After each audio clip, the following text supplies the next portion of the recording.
Hey, and welcome to another episode of the Who Dat Jedi podcast. This is episode 245 for your record books. My name is Aaron. With me, as always, the other members of the Who Dat Jedi Council, Dave and Fredo.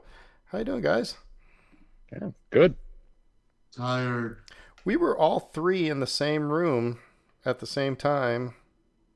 It sounds kinky, but no, it wasn't. It was just Dave had a social gathering. Still sounds kinky, but no, it was pretty much like an Oktoberfest get together. It was a beer fest get together on Saturday, and so there was good food that was ingested by all, and good beer and good company. So thanks for having us over. That was fun. Yeah, it was. And I think I left my umbrella on your front porch, but you can You keep did, it. and we were endeavoring to return it. We may try to come to one of your gigs this weekend if All right. my work schedule allows for it. So we'll let you know. Okay. Yeah, I play All Hallows Eve, so Thursday, which is weird. I don't typically play Thursdays, but that'll be fine. And then I play Saturday, so on All Saints Day. While the Nebraska game is going on, so Nebraska didn't. Why can't I don't know if is K-State this way too? But it's like you're getting like the start times like a week before or 2 weeks before, like with little notice. Yeah, it'd be way worse if it were like if I were living close enough to actually go to the games. So I feel for local fans that go through that have to, like, I don't know, drive 3 hours to go to a game, and then they don't know if they can get a hotel room, all these things. Yeah, it's really obnoxious. So for post Halloween, I'll be dressed as a Nebraska fan at my gig on Saturday. Still wearing the red, but Fredo, you had a late night last night. For everybody, yes. Fredo is a Dodgers fan, so it's an audio podcast. We don't know what you just showed everybody. Nobody else needs to know. That's why I'm only showing y'all. But it was just my World Series championship shirt from 2020. All right, so I want to know, at what time did you go, for the love of all that is holy, please end this game? What time was that? Probably around 12:35, 12:40. Whenever we crossed into inning 14, and one of the hitters had hit a shot that looked like it was going to go, and then it just settled into the far outfield and got caught, and you're just like, oh, come on now. Those are kind of, we're recording this on Tuesday, the October 28th, and so last night the Dodgers and Blue Jays played 18 innings, so 2 games. You get to our age as well, you start doing the math of, there's a breaking point that if I go to bed at a certain time, I'm going to feel like garbage the next day. Oh no. I knew that was going to happen because, like I was telling you, this is an experience I've had once before. Back in 2018, when the Dodgers won the World Series against the Red Sox, Game 3 went to 18 innings, and the only difference between that and this was that game ended at 3 a.m. This game ended at 2 a.m.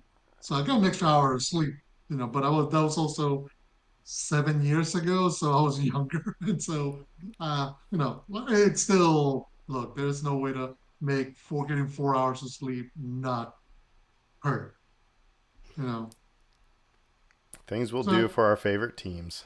Yep. So. Well, I mean, and look, this is why one of the reasons why whenever you pick teams, kids, be mindful of time zones. Well, now, this is also World Series, so you're like, okay, this is going to impact whether you're East Coast, West Coast. But normally, like, my problem is I can rarely catch games because, their first pitch is at 9 o'clock my time, so it's done by midnight. And that's a lot to ask for, during a regular season. I think about this a lot. It's like, like if the Saints ever played in London, or Germany, or now I guess in Ireland, that's waking up really early to watch a game, but not horribly early. But then I get to think about like conventions, when you hear about people who are, sleeping in line so they get seats into the, the panel. I don't think there's ever been a time in my life where I would have camped out for tickets to something? Or, I don't know, you guys, especially, would you do it now? Is there anything that you would camp out for now? Not really, honestly. I mean, there may, okay, let me not say not really. I mean, it's a kind of thing where you go, if it's a once in a lifetime kind of experience, like depending on if it's a concert, an artist, somebody. But even that, even those kind of experiences at this point in life, you just kind of like, I'll take what I can get. I'm not, you know, I just you don't, have to, yeah. I don't like feeling like garbage in the morning. That's the big thing. I don't Mhm, know, Dave, you mhm. look like you're contemplating something. I mean, a 20-year-old, I think I'd do it. Like, you got nothing to lose, you got nothing better to do. If you feel passionate enough about a thing, you go and you do it. I was just thinking, like, I was trying to think of an example of anything that I've done that where I've only ever like gotten in line early for things, but not like done an overnighter or camped out, right? Um, and I'm trying to think like the longest I've ever waited for anything. It probably taps out at like 2 hours, Mhm. maybe, if that. I don't know. So, The other thing I always think of is, weirdly enough, I don't think I would do it for myself necessarily at this point in life, but for somebody else. Like if Dave, like if uh, one of your kids' favorite artists was coming and you knew this was like their one chance to catch him before ever, for the next decade, like they couldn't see. So it's like you will go do that. You will stand in that long line. You'll suffer. Or Aaron, if you knew Brit, Brit's favorite, whatever was going to happen, and this was their only chance, and you had to stand in line for like 10 hours to get her a ticket to get in. You'd suffer for it, but you do it. so And that's, would I think, the difference. so would you stand in line for one of the two of us if there was? Would you go stand in line overnight? Again, it depends on what it is. Like Yeah, if I okay. told me, okay, it's a meet and greet with George Lucas, I don't know, maybe. Well, but then you're probably getting tickets for yourself. But anyway, True, true, I'd true. probably I'd probably offer with the understanding that like you might sweeten the pot for me for doing that for you, like, oh hey, yeah, maybe I'll buy you a ticket or whatever. I was gonna Mhm. say we're Um, starting to get inappropriate again. So, when my sister wanted Garth Brooks tickets in way back, this would have been around 98, 97, and I had no interest in going. She offered to buy me a ticket, and ultimately I was like, no, but I will stand here in line for you. well, you're a good brother. And we try Um, to do what we can. so tonight we got some news that we'll talk about Star Wars, but our topic for the evening is actually inspired by the gathering at Dave's on Saturday, because the movie that was being shown was Beer Fest, and um, so these are our we're going to be giving our top 5 guilty pleasure movies. I pitched it as bad movies that we love, and it's like, oh, they might not be bad movies. I mean, because there's but so anyway, so we put a positive spin on it. It's guilty pleasure movies. So Yeah, movies that are thought of as being bad by a lot of people, or movies that maybe you're embarrassed to admit you like, that sort of thing. And for the record, Beer Fest is not on my list because I am unapologetic about that movie. It's oh, awesome. I'm unapologetic for all of mine. I love all of them, but yeah, I mean, let's be honest. Beer Fest is not winning an Academy Award anytime soon, but that doesn't mean that it's To the not. Academy's detriment, I say. I mean, Come on now. it goes back to what I've said before. Value is not the same thing as liking. So any of That these movie has movies. value though. Like if you talk about wanting to just bust a gut laughing, that it has value. So So anyway, so that's what we're gonna do. But first, we'll still do some Star Wars trivia. Ugh, I hate that I have a rule that it has to be the first one I see. Fredo, to you, if this pitch was thrown last night, you wouldn't have made it 18 innings. You would have been done in 9. Who does Governor Tarkin call, quote, charming to the last? Who does Governor Tarkin call, quote, charming to the last? Come to the last. That would be Princess Leia. That would After be, she tells him that she figured out he must have been holding Vader's leash. there you go. All right. Dave, to you. Who eavesdrops on Qui-Gon as he talks with Obi-Wan about Anakin's midichlorian count? Who eavesdrops on Qui-Gon as he talks to Obi-Wan about Anakin's midichlorian count? Anakin. The answer is Shmi Skywalker. Well, at one point, Anakin says, "I overheard you talking about midi-chlorians. What are midi-chlorians?" I will, okay, because the trivia jockey event, with the whole Kyber crystal thing, I will allow that answer. So Dave gets a correct answer there. So yeah, so okay, I'll allow it. I fought for it and I got a point. I'll take it. I'll allow it. Okay, well, to me, and along the same lines as Fredo's question here, who hopes to seal Leia's fate with the order, terminate her immediately? Who hopes to seal Leia's fate with the order, terminate her immediately? And that would be Grand Moff Tarkin, who for I think the first couple of years of my Star Wars existence, I thought was Grandma Tarkin. But Which would, I was 4. Lighten up. So, how do you explain to a 4-year-old what a Moff is? Moff. Yeah. And anyway, all right, let's get to some news. What do we got going All right. on? Let's start with, so interestingly, there's been a couple of bit of news that have come out in the last week or so following the revelation about the hunt for Ben Solo.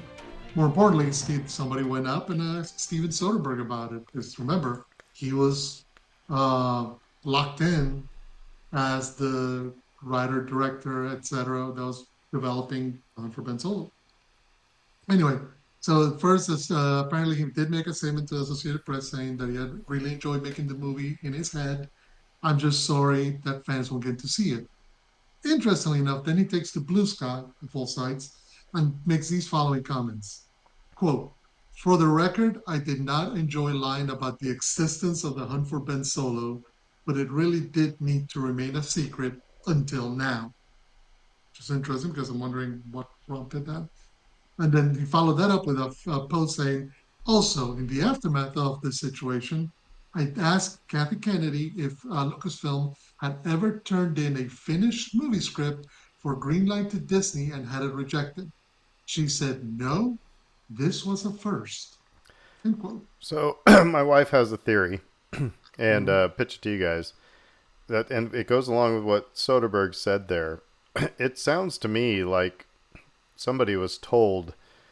I mean, not somebody, but I think Adam Driver and Soderbergh were given the green light to go talk about this. So it doesn't sound like this might be a grassroots fan organized, oh my gosh, this, it almost sounds like maybe Kathy Kennedy or somebody in Lucasfilm said, okay, your NDA is up, go ahead, and just to see if there can be some pressure to get the movie made. But here's my question. Do you think that given just the way that, because it doesn't sound like either Adam Driver or Steven Soderbergh are discussing this in terms of we hope one day it might get made. This isn't leaking the Deadpool footage that leaked, quote unquote, before, kind of forcing 20th Century Fox to develop Deadpool. This feels very much like they're both going it's done, it's over, we can finally kind of unburden ourselves from it. That gives them an out to not seem like Weasley people. It sounds, this is just, why then would you come public with it? It's just, I don't know. It just seems, it's not like Adam Driver's never going to have work again. Right. I don't know. I would not be surprised if it was like, well, let's just call your NDAs good and go ahead and talk about it. And who knows? Maybe that was Bob Iger as well, because it sounds like what I've heard is that it was, I think the Star Wars Newsnet Hmm. reported on this, that there's Bob Iger, and I can't remember who the other guy is, but it seemed like he was being kind of prepped to take over for Bob Iger. Right. And it sounded like Iger was ready to go, okay, make the movie. And the other guy he's the one that said, I don't know how he's dead. You can't. And so Bob Iger backed his play, said, we're going to show it, we're going to have a united front. We're not going to be, you know, mom versus dad. So, maybe, Of all the things to back down on. but I mean, I just think I think it's really weird that all of a sudden it's like comes out of nowhere. It seems to me that they were given the green light to go ahead and because it may make the guy go, oh holy crap, people really do want this movie. Okay, maybe we'll get it made. So I think they both have alluded to the basically that story being accurate, which is, well, we couldn't talk about it before, but we could talk about it now. So it's basically, well, what changed? Why can you talk about it now?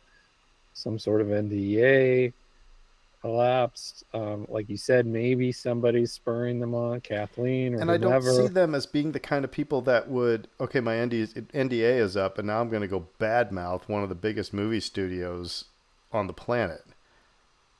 Well, and That they've also been very careful. They're not like saying that anybody's a jerk or stupid here. They are just saying, I don't understand how it didn't get made because we thought we were ready to go and we thought what we had was really good. Mhm. And like that's kind of how they're framing it. So like I say that much. Like they're not at least they're no, not like you're correct, burning but things to the ground. you're correct, but the story is not the only party that the story is not flattering to is the Disney executive suite, Hmm. and that's the last bear that you would want to poke, unless you have well, you got a CEO who's on his way out at some point, and if you got Lucasfilm saying, hey, we got your back, let's go. What do we got? We got another 50 years, 50 years plus until Star Wars passes into the public domain. Oh man. If you think that Disney's ever going to let that happen, though, So I mean, there's not a lot you can do. I mean, like they can get the laws changed, but like, I mean, this is another one of those. I want somebody writing the book. I want to know what is going down, because it's not. It just seems a little bit too well organized.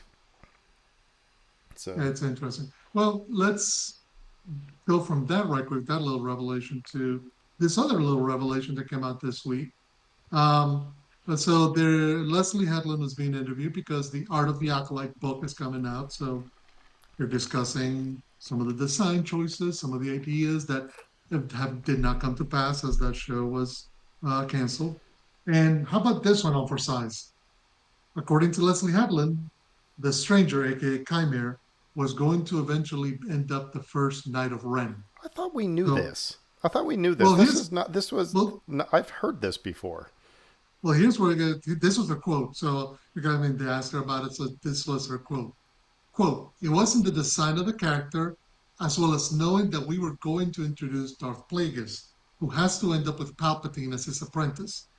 Following the rule of two, which is a precept that limited the Sith to just two at any given time, master and apprentice, one way to keep it going is if the stranger is the first Knight of Ren, part of a Sith adjacent cult that we know eventually survives. So again, we probably didn't know it, but this is clear cut. This was our plan. We meant to fold this into the eventual sequel trilogy and explain why his helmet looked like Kylo Ren's. Well, we're gonna get more backstory all this stuff. But Somebody. sorry, kids, you know the jerks whine enough, and you don't get your cake. Oh, sorry. Somebody speculated like it hit a bullseye way back when the Acolyte was out, Mhm. because when I saw these articles come through my news feed, I was like, why is this news? I heard this.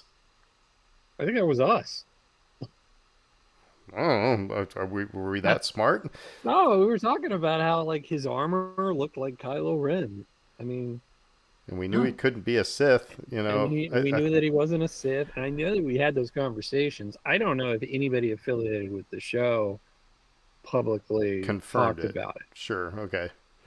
They might have, but like all that speculation, we were all over all of that. So credit us on that. You go back and listen to the archives. I think you'll Good you'll for hear us. some of that. All right. Cool. Yeah, it's again, it's just an interesting little tidbit. I'm not And they criticizing your news. I'm not criticizing your no, news. I'm oh no. criticizing them making it news. So, Well, I guess what I find interesting is we in the same week we had, hey kids, we had the Hunt for Ben Solo, and you're not getting it.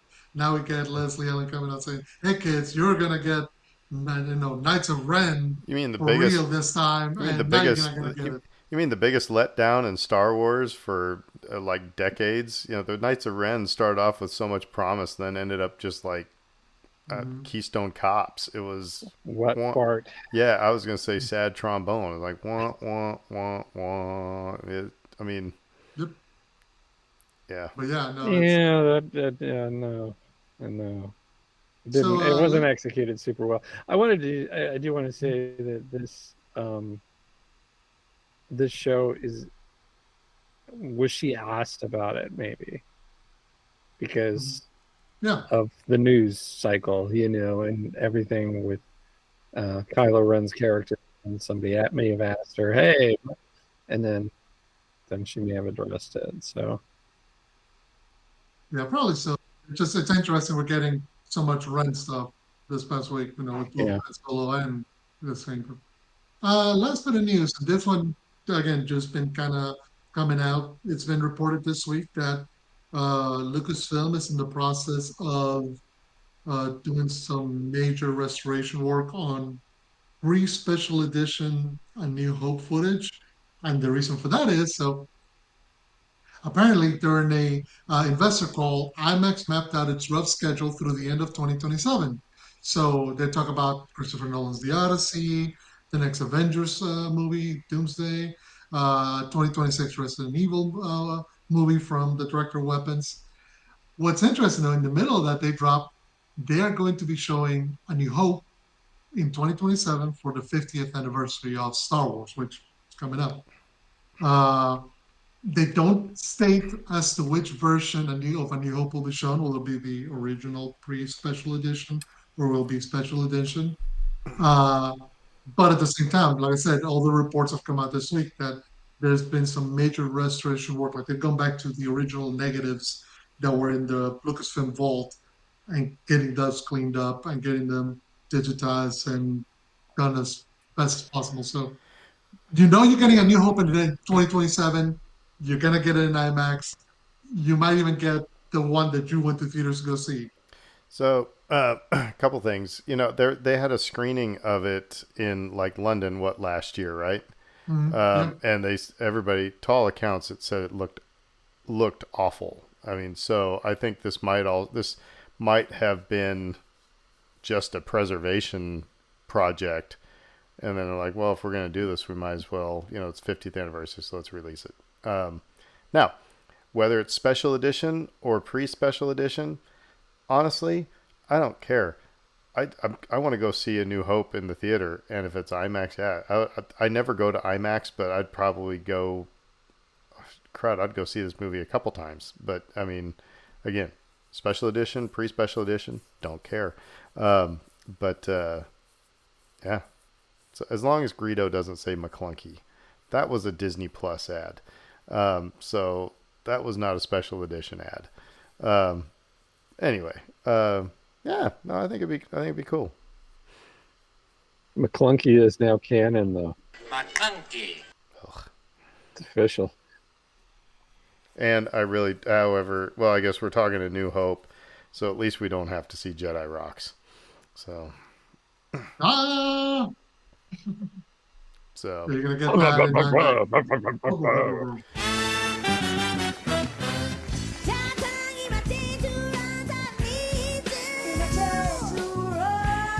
No, I mean, like I said, to see A New Hope in, I think that one hits the feels more than any other Star Wars movie in the theater. I think it would be awesome. That's why I said pre-special edition, special edition, don't care. So We tend to forget, and by the nature of modern, consumption, which comes via your smartphone, your tablet, whatever, these movies were made for the big screen. They were made to be seen in cinemas with the big screen, with surround sound systems, with an audience. And that's why they feel so right when you go experience them there. And because I don't know, I mean, Dave, have you ever had a chance to take the kids and show them the original trilogy in theaters at any point? Have they had a chance to experience that? We went to Return of the Jedi Hmm. when that was re-released, what, like 2 years ago, Hmm. and that was a highly memorable experience because Harper puked all over the theater. So, um, was it during Jedi Rockstar, Rocks? Rockstar move. yeah, like what's your move, right? Yeah. Um, Now well, crap. What was it? Oh, however, I will say what this will end up doing if they do release the pre-special edition, the original cut. It's going to reignite the net nerds and their arguments of whether or not the big scene was in the original theatrical release, which it was not. The big Toshi Station thing, that wasn't. But it's going to reignite that. So I kind of so we're kind of doomed. It's like, damned if you do, damned if you don't. Because if it's special editions, then everybody's going to be complaining that it wasn't special editions, and if it was the original, then they're going to be saying that wasn't the original. So anyway, You can get it. You get to your point. You can get a weird cut with the Tachi Station stuff in there, right? well, you get repetitive stuff. It's like the Jabba Yeah. scene. The conversation between Jabba and Han is the exact same as the conversation between Greedo and Han. Right. Like almost word Yeah. for word, and it's similar with the big scene. There's yeah, and it just doesn't fit, and it's just We tend to dismiss the quality of the work that Marshall Lucas, the editor for that movie, did in streamlining the heck out of that story. Because it is a lean story. A New Hope of all the movies is the leanest of all the stories. It goes well, they from the Tentive to Tatooine through the droids to Luke to Han to Obi-Wan to Han and Chewie. Yes, so like it is a fast roller coaster of a to that ride. point. To that point, Marsha Lucas said that originally you had Luke out in the fields looking up and seeing the Star Destroyer. Mhm. Then she went and talked. He went to talk to Biggs about it, and Yep. she was like, "It's a much better introduction to Luke the way it is now with him, just at when the Sandcrawler rolls up." Anyway, that's not for tonight's discussion. Yeah, But yeah. no, and honestly, I might stand in line for a couple hours for tickets if the internet didn't exist and I couldn't buy them like months in advance. So I will go to that movie in the theater. So Mhm. Yeah, especially IMAX. I'd love to see the Battle of Yavin in IMAX. That would be fun. no, And that's it for news. no, not the battle yet.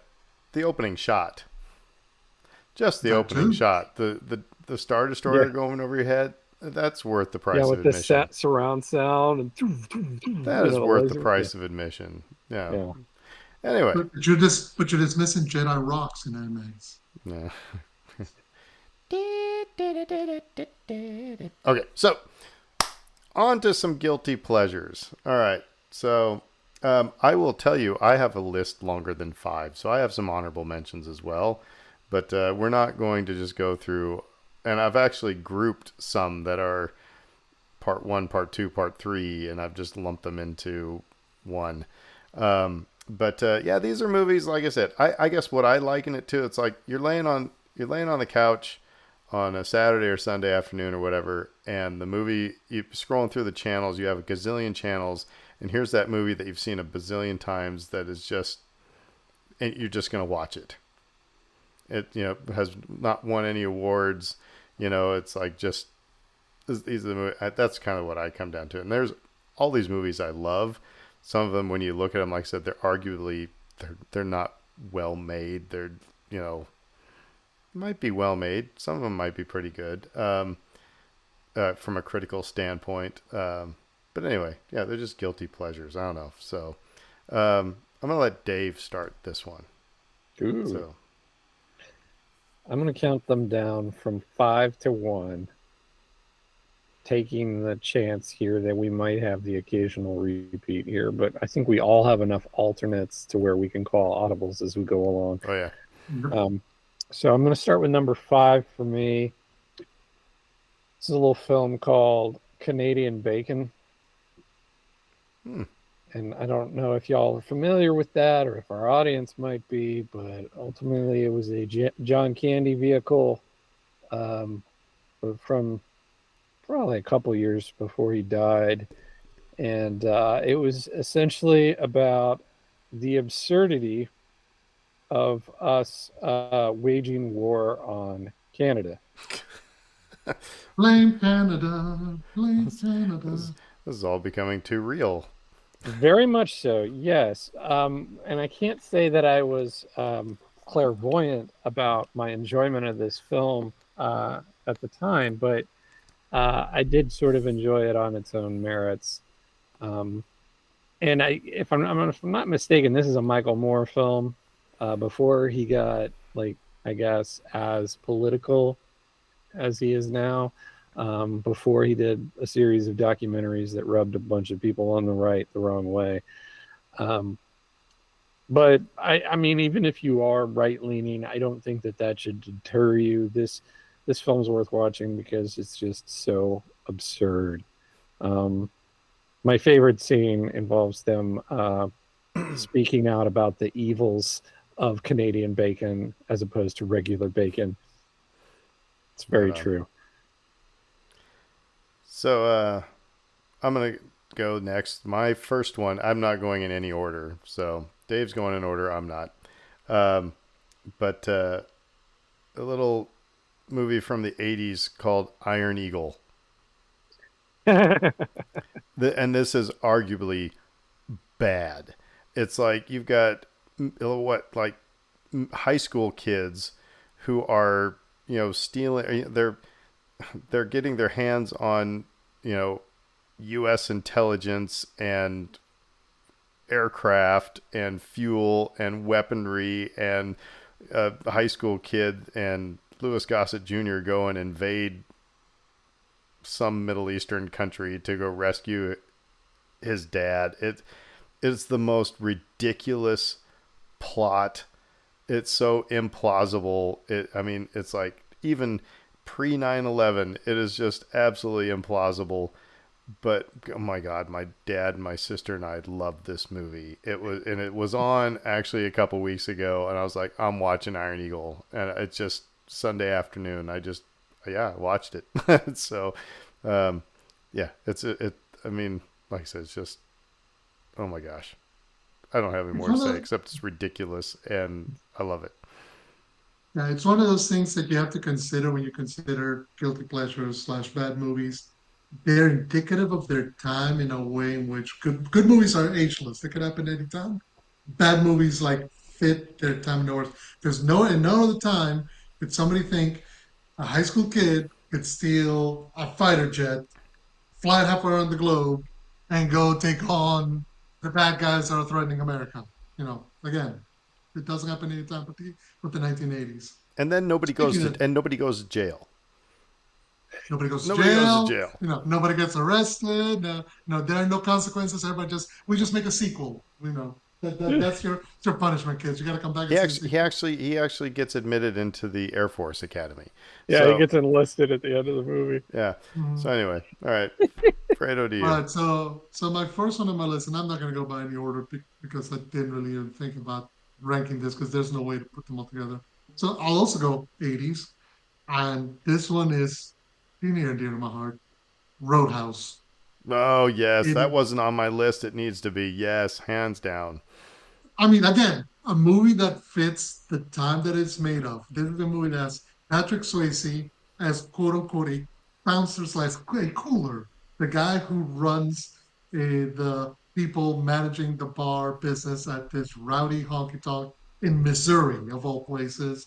That's like the owner has to go track him down. He is a legend in the bouncer slash bartending slash dive bar world because he killed the guy one time. And so he gets hired to come help clean up the worst bar in Missouri. And Ben Gazzara, for some reason, has it out for him because his ex girlfriend is eyes for him because he's the one halfway decent looking guy in this town. And it is ridiculous. It is asinine. And we The henchmen and the villains are the least threatening group of bad guys you will ever meet. except the And I love it. except the one like the fight that he ends up killing the Ripping the guy. guys. We Yeah. we They killed the can't guy. we can't say on the podcast the most ridiculous line from this entire movie. It comes out of nowhere. Everybody's just like, "What?" That entire movie is chock full of bad lines, bad ideas, and overt almost fetishization of 60s blues and early rock and roll as a rejection of 80s metal, You s- you- pop metal stuff. It just feels like the action movie your dad in 1989 wanted to see, but didn't want to, he wanted a modern one, but didn't want to featuring like anything having to do modern. Like it feels like they're trying to do something old too. Again, anytime I watch it, I'm like, have you ever heard a story about Bill Murray and what he does to, because it's Kelly Lynch is the doctor. You've heard the story what he did to her husband? I no. guess not from the looks. So for years, Bill Murray, anytime Roadhouse would come on, would call the husband of Kelly Lynch and say, "Hey, the movie's on. Patrick Swayze's giving it to your wife." Every time it was on I've TV. heard And of that. Yeah. course, and because the thing is, that movie's like on eternal rotation on TBS, he would do it a lot. So it got to a point that it became like its own urban legend kind of a thing. So yeah, that's on my list. Had to be. Dave, Well, number 4. yeah, number 4, Teenage Mutant Ninja Turtles, the original movie, from 1990, I believe, where they were in the foam suits. I loved this movie, and like even like I was 13 ish, I think, when this movie came out, and so like again, you're kind of like, this is kind of dorky, this is kind of juvenile, it's not maybe not made for me, and yet there's something about this movie that has more of a lasting appeal than you'd think of a bunch of guys running around in foam turtle suits. um, it really touches on these themes of like family and belonging that are really sort of poignant. And I don't know what it is, what they sort of hit on, this sort of like meaningfulness that they sort of like, I don't know, accidentally stumbled onto. Maybe I give the writer and the director credit for this. Maybe their intention was, we can't just make a silly kids movie.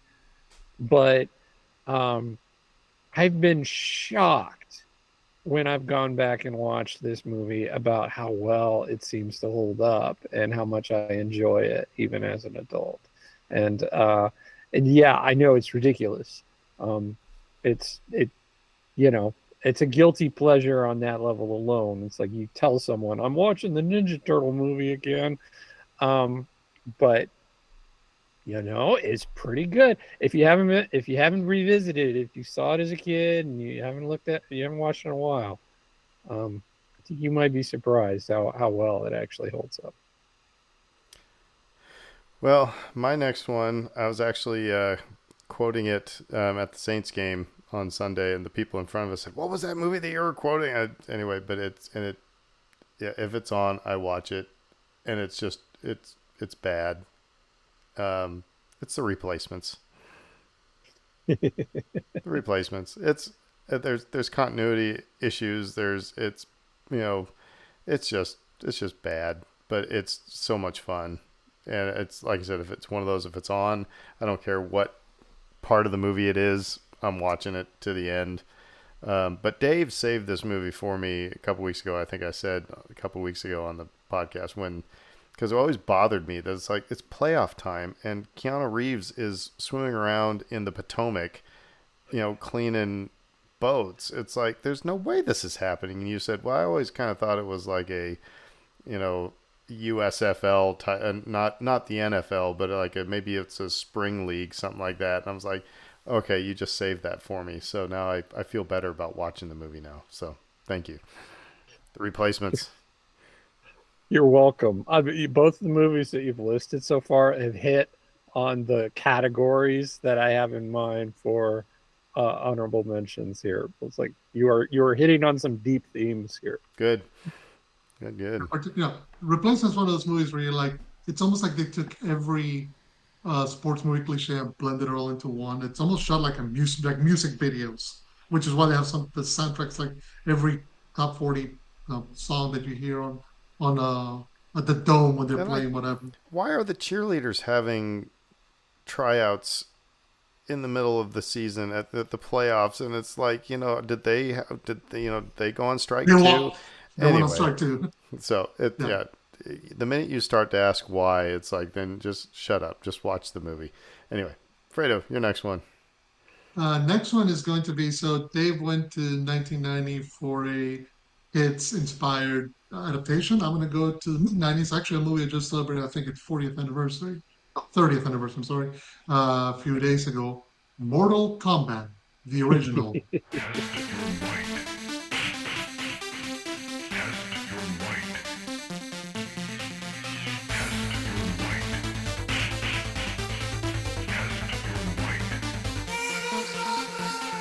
That is, look, I still remember going to college, and the last weekend before I went to go to college, I took my kid brothers to go see it, and we all just loved it. Again, first of all, the soundtrack is iconic. It is one of the top. Song, man. Mortal Kombat. Like, again, that whole soundtrack, The Crow and Above the Rim were like in the 90s, like the goated movie soundtracks of all time. It is cheesy. Yes, it is over the top. Yes, it is ridiculous. The best performance in there is by the guy playing Shang Tsung. He is amazing. And here's something I loved. I love the fact that they brought him back for the previous, the one before last Mortal Kombat game to redo his role as Shang Tsung because he's so iconic. It's silly. Like, they take all the elements of like Enter the Dragon and the video game, and it doesn't quite work as a true adaptation of the video game. They got Christophe Lambert in there as, you get a French guy doing Raiden, the Chinese god of thunder. It makes no sense, but I love it. It's one of those you go like, yeah, I'm awful. I always love the clips when you see online where somebody goes, and here comes the fight where out of nowhere Reptile's gonna drop kick Liu Kang in his chest, send him flying, and Johnny Cage is gonna be like, okay, I guess I'm gonna go hang out here while you have a 5-minute fight over here. Yeah, totally makes sense. So, yeah, I love that movie. It's silly, it's dumb, it's epic. It begs the question. I've seen this one online, which is like, what is your favorite movie that starts with the New Line Cinema logo? Mm-hmm. Because they got some bangers. Yeah, like memories, right? Like come flooding back when you're like New Line Cinema. Oh my gee, right? Yeah, there's a lot, and this is one of those because the Mortal Kombat theme's playing while that New Line Cinema comes up.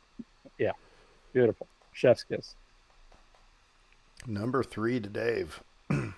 I'm going Ghostbusters 2. 'Tis the season.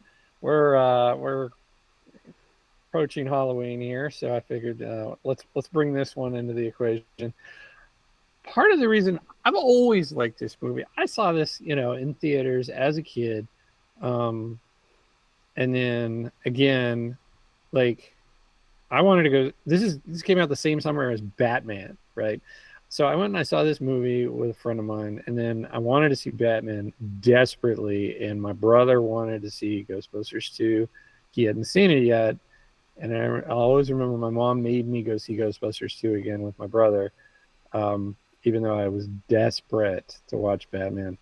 But like even that didn't damper my enthusiasm for this movie, which, in my opinion, is easily the second best Ghostbusters movie. The original is like, you know, well above all the rest, but this one for me is better than every attempt that has come along after. And You know, as far as sequels go, it actually is pretty strong.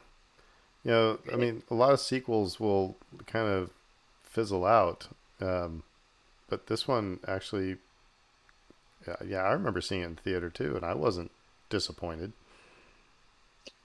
right, Well, and you would think like the original is like such a like zeitgeist Hmm. thing, right? And so like how do you recapture that? You can't. Um, and yet I kind of liked it. It doesn't have the best Rotten Tomato score, but I like this movie. And I, Bada Vigo, the master of evil, trying to battle my boys. That's not illegal. I mean, come on. That's like the greatest rap lyric of our time. by the king of R&B, Mr. Bobby Brown. Oh yes, Yeah. oh yes. We won't Uh, talk about the bad stuff he's done. No, but he gave us that. He gave us that mhm, gem, that absolute gem. Right on. mhm. Well, I'm going to the 80s as well for the next one. I think we're having a theme here that most of these are coming from. You know, I was actually That's thinking one of about my this, categories. 80s cheese. but I was actually thinking about this is that, you know, in the 80s and 90s, they were just churning out movies because they could, and now they can't. I mean, you really, anyway. Um, so I'm going to one. This is kind of along the line of Canadian bacon there, Dave, but it's Strange Brew. Strange Brewed. Bob and Doug McKenzie do Hamlet in a brewery. Um, I mean, it's just I love the movie. I don't know why. My brother introduced it to me. Um, there's really no redeeming value to it. There's, but it's just awesome. I can't explain it. Of course, you got um, oh, Brewmeister Smith is what's the guy's name? The guy who played Force Awakens at the beginning. Um, Oh, Max von Sydow. yeah, yeah, he's Yep. Brewmeister Smith. You know, there's some Return of the Jedi. There's Star Wars references in it. You know, Hmm. but it's just like I said, it's Hamlet. That's what it is, and it's just bad. And I still quote the movie all the time. So anyway, Poser. no, it's not that. Actually, I sing a song in my set called "The Old Dun Cow," and it's about how the pub, the Old Dun Cow, catches on fire, and so everybody goes down into the cellar and starts drinking all the beer so that it doesn't go to waste. And I always think my brother and I used to think drowning in a vat of beer would be like heaven. Now this sucks. It's just anyway. Strange Brew, yeah. So, Uh, yeah. and by the way, Bob and Uh, Doug McKenzie from SCTV. That's the way you know John Candy was on SCTV as well. Yeah, wasn't yeah. he? Yeah. It's yep.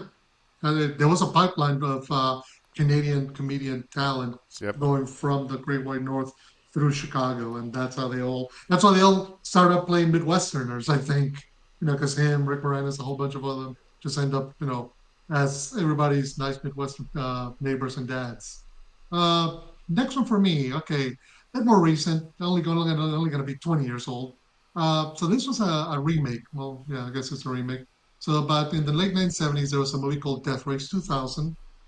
They redid it with Jason Statham called Death Race in 2004, I believe.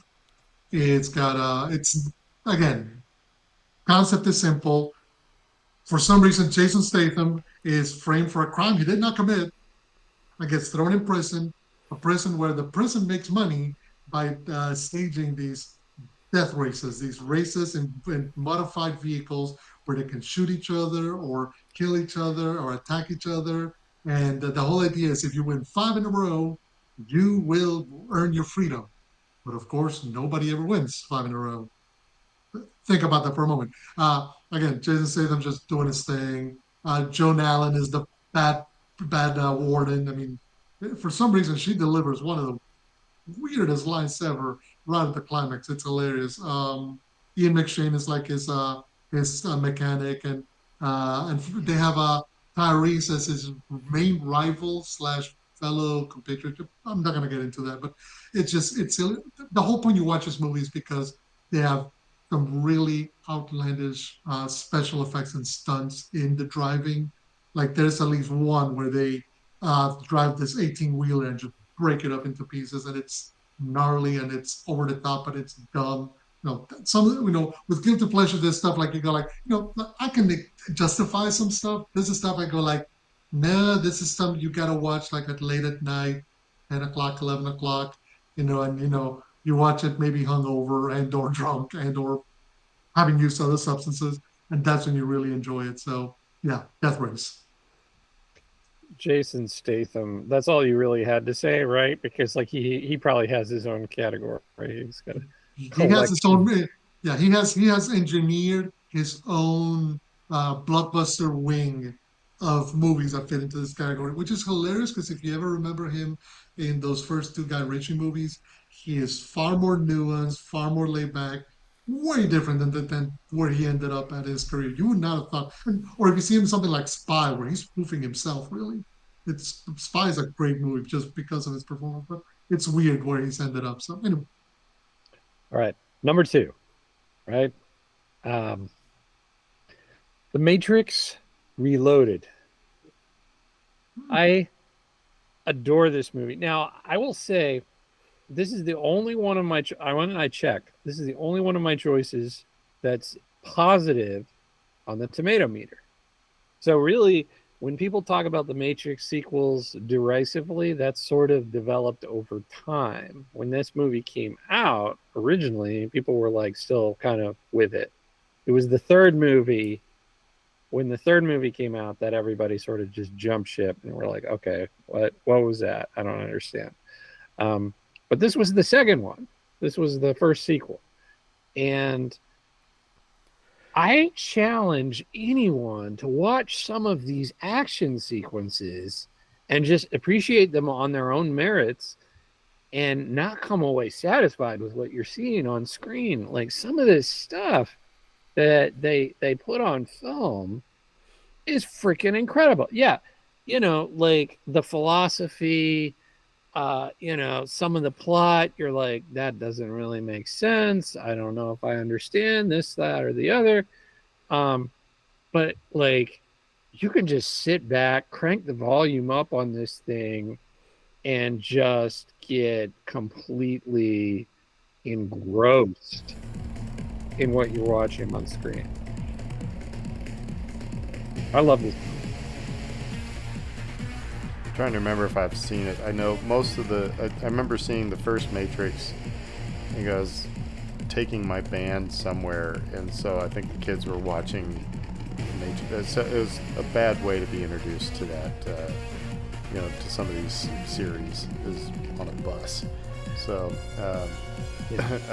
might have to give it another try at some point. So yeah, in some ways, the difficulty that the Matrix Reloaded had is that it was trying to be a natural sequel, a continuation, and an expansion. So it's trying to do multiple things at once. I think had it just aimed to be one thing, like if it just meant, okay, we're just going to amp up the things a bit, introduce some new elements, but not go whole hog, because I think the Wachowskis unfortunately bit more than they could chew with those two movies, the two sequels that they made in 2003, because everybody thought this is the greatest thing ever. We have to deliver something even higher, and just but it's one of those movies where it's like my brother was a philosophy minor. He loves that movie more than even the original, just because he can just dissect it a thousand ways. And I can tell you that, like, honestly, when you watch the first movie, people went gaga over the first movie, right? It was great. It was a cultural thing. I remember it was compared to Phantom Menace, and a lot of people were like, "Oh, this is better than Phantom Menace." I remember all that discussion. But like, for anybody that watched that movie and was like, "I need more Matrix movies," where they lost the plot was the third movie, because the third movie's it's not even set in the Matrix.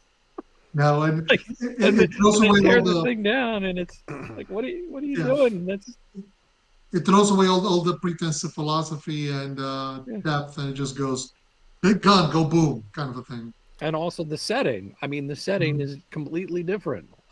Mhm. And yeah, so but like the second movie does not have that problem, and it ends on a crazy, interesting cliffhanger, in my opinion, too. So, yeah. Yeah, yeah, So when go I for it. when I asked my wife, I said, "What do you think is on my list?" This was like the first one that she listed off, as she knew this was going to be on my list, and that's Tombstone. Um, and Tombstone, it's historically inaccurate. It's got some really just bad overacting in some places. Um, it's but I just love this movie. Of course, I'm fascinated with Wyatt Earp anyway.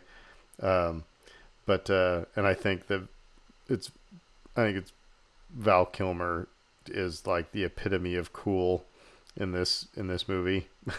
So, um, but like I said, it's just like I said if you look at it, like I said, historically inaccurate. The Kevin Costner Wyatt Earp movie is more historically accurate. Um, but But it wasn't as cool. it wasn't. I mean, just it was a little bit more long-winded. But Tombstone, yeah, was just it was a good. It was a good '90s cowboy movie. So It's weird because it came at this like 6 months before Kevin Costner's Wyatt Earp, so there were like twin Wyatt Earp projects going on, which is funny because of the two, I think everybody just remembers Tombstone because it's Val Kilmer and so iconic and it's got so many great lines in it. so yeah, The Young Uh, Guns was coming out at the same time. If you remember Young mm, I Guns, think the Kevin really, Costner Wyatt Earp though that was a little bit later. yeah, it came in later because I mean originally that's how it started. It's supposed to be Tombstone with Kevin Costner as Wyatt Earp, and then created differences, and so Costner went and made his own thing while they kept on doing Tombstone with Kurt Russell, who actually did a pretty good job. Okay, I'm ready to get controversial a bit here. This is why I couldn't wait. Army of Darkness. Hmm. oh, Okay, have y'all seen Army of Darkness? First of I all, have have y'all not. My seen Evil brother, Dead? I haven't, but Okay. my brother was always talking about it. Yeah. Oh, see, this is one of those movies that like, okay, this is a movie that like uh Dave could not show Evil Dead 1 or 2 to the kids. I'm comfortable with him showing Army of Darkness to the kids. They would love that because it is silly. It is, it took all the horror elements and just chucked them out. And this is PG, and it's PG-13, but it is very much PG. But the reason you watch that movie is because of the glory, the majesty that is Bruce Campbell as Ash Williams.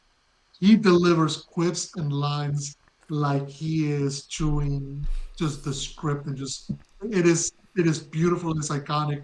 You will spend the rest of your life quoting that movie forever if you watch it because it is so good.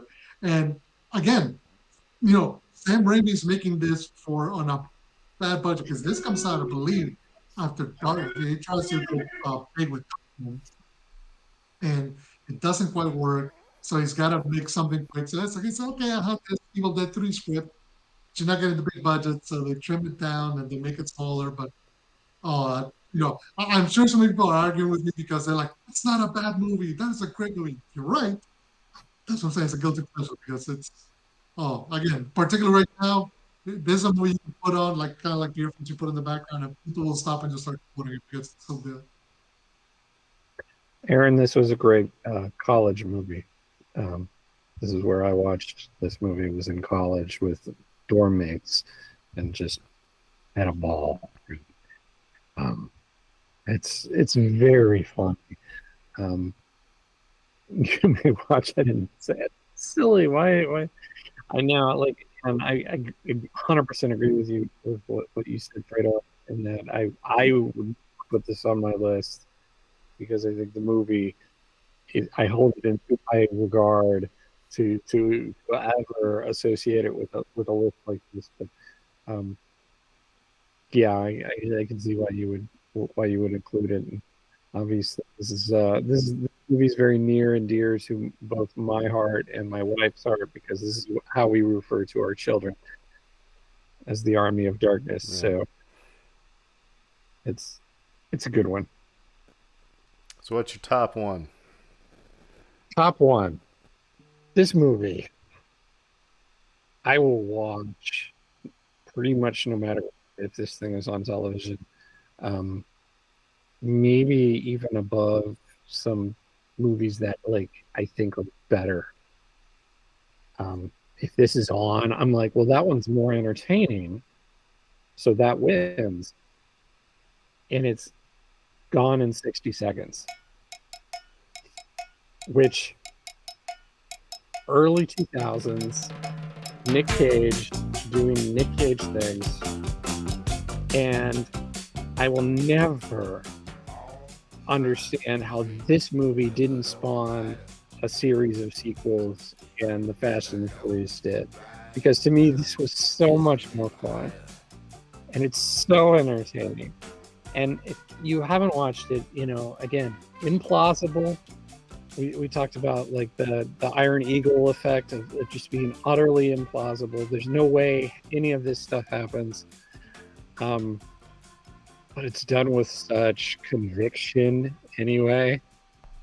And I think that's the secret sauce, so to speak, which is like, yeah, no, this happened. We're going to make it happen because this is a movie. That's what we're doing.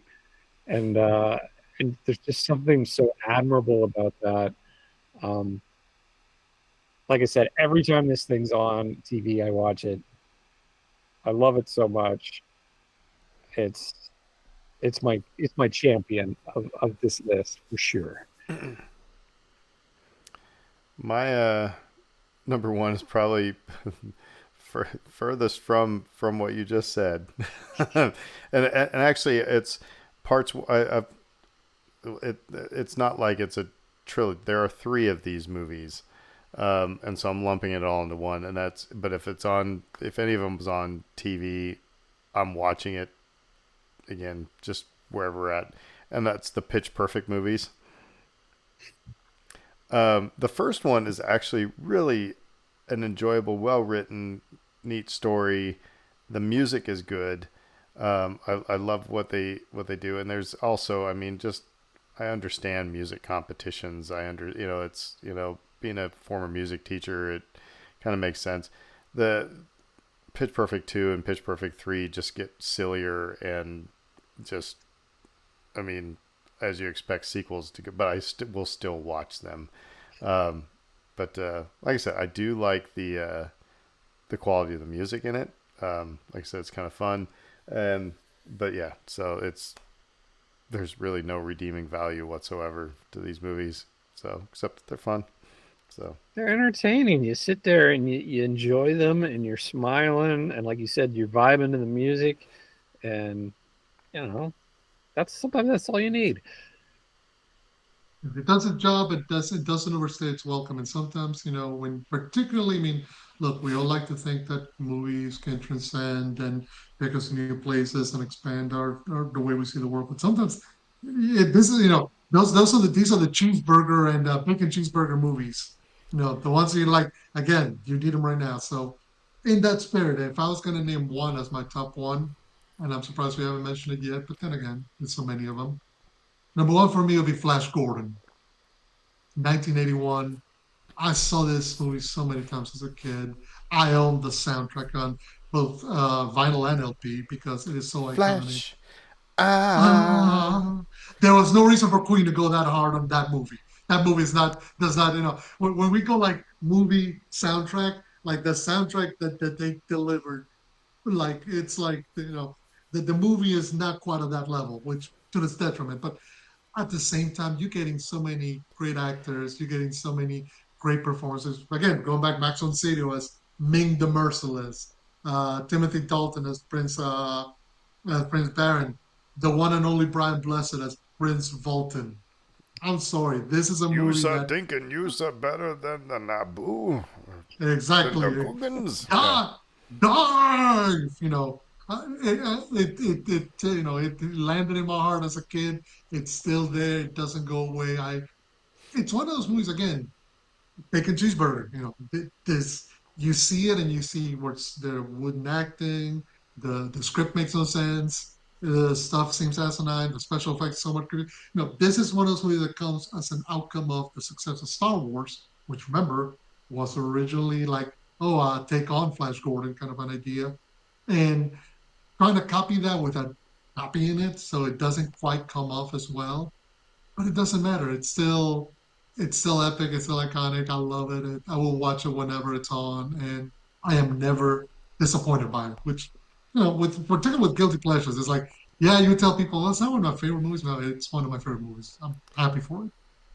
Well, because we want to maybe do this in future episodes, and we don't want to give away the farm too much, Dave, you've created some categories. Do we want to go around the horn, do like one honorable mention each? The alarm's gone off. Like I said, we don't want to give away, keep ourselves away from other future shows. But what do you want to do here? I mean, I have more on my list, but I Let's do don't. one. Okay, what? just Yeah, one let's more. do. Just one more.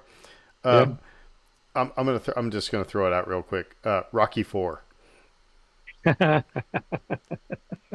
in yeah. particular, because Mhm. it, Rocky 1, 2, and 3 are actually some meaningful. Rocky 4 is just gratuitous USA patriotism, um, but and ridiculous in so many ways. But yet, I will watch that one. I'll pass over the other three, if maybe a Rocky 3, but but Rocky 4 I'll always watch. I don't know. It's just Mhm. 1980s, USA. Anyway, Dave, I stepped on you, so go ahead. No, I would say that I've got several categories. We talked about this. I so this one category that I included. I had one movie in mind in particular to include with it, which is movies starring detestable people, Mhm. such as Bill Cosby or Mel Gibson. These are guilty pleasures, correct? Yeah. Um, Mhm. I really like Maverick in particular, Mhm. which was the Western remake that Mel Gibson did with. That was a fun movie. Yeah. I really liked that movie. And you go back and you look at the reviews, and they were mostly positive. It was sort of middle of the road. Um, it was a Donner. I think it was Donner. Sorry, but Uh, most Mel Gibson movies could be on that list. I mean, hmm movies he was in were fun, and they were, Oh yeah, yeah, but he's just awful. So and I love that movie. It's a great movie. So Maverick. If you Yeah. haven't seen it, I would suggest seeking it out if you're not opposed to dealing with some Mel Gibson in your life. Him and James Garner and James Coburn, just again, these are Oh people yeah. just doing scenery, just back and forth, which is again makes it fun. So, for my honorable mention, I'm just gonna throw right quick. I'll just mention Pacific Rim. Uh, Guillermo del Toro decided to make a kaiju versus mecha movie. It's like if you ever want to see a live action Gundam, Evangelion, you name it, this is probably the closest you'll get because you get an Academy Award-winning director who loves this genre, making a giant monster versus giant robot battle movie. And I'm lucky we're talking about not seeing stuff in IMAX. I'll pay to go see this movie in IMAX because that is the only way. This movie is ridiculous. It is silly. People have weird names. Ron Perlman's chewing scenery, and then it's got a soundtrack that's got the guy who did the score to Game of Thrones with Tom Morello on guitar. And again, over the top, ridiculous, and it works. well, cool. All right. Well, if you see us on the street, let us know what your guilty pleasure movies are. And if you disagree with any of ours. And by the way, if you watch any of the movies that we said that we loved here and you hate them, that's not on us. I mean, there's sentimental value to a lot of these, depending on who introduced them to us, or where it was in our point of life. So, but everybody's got them. Everybody's got them. My wife, we're getting to the time of the year where she will just start watching the Hallmark Channel. All the Christmas rom-coms. She and our neighbor Ramel, they're both big rom-coms. So everybody has their guilty pleasure.